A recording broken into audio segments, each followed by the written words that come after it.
កាត់សក់លោកអ្នកត្រូវការកាត់សក់ទេ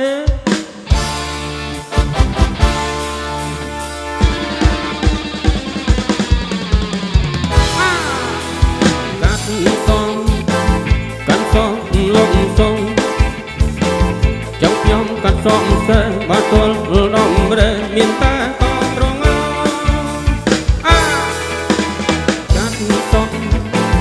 កាត់សក់អលំសុំ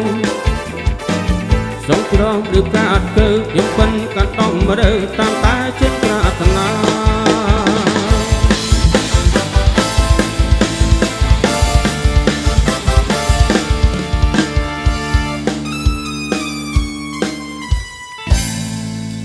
ខ្ញុំ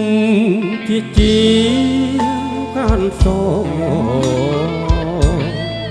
គេតែងហៅនាមកាន់សដៃ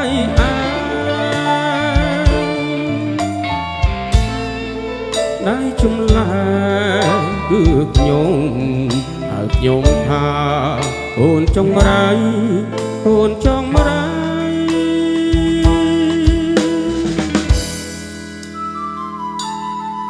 រៀនមិនបា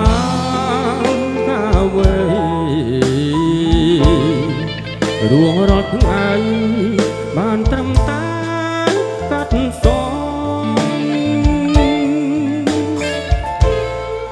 តែខ្ញុំត្រូវរំរងនៅតាមកម្មវិស្នា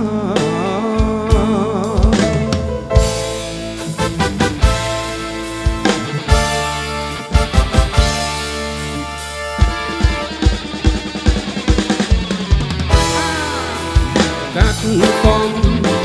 អញ្ជើញមកកាត់សំគង់នៅហឺដំហងសងវែងដល់ស្មាព្រៃណាពីនឹងស្រឡាញ់កាត់សំបើចង់ឲ្យស្រីខ្នែកាត់សំទីទុយវិញកាត់សំទីទុយពើនតើអស់លោកអ្នកចង់កាត់សក់ទីទុយទេ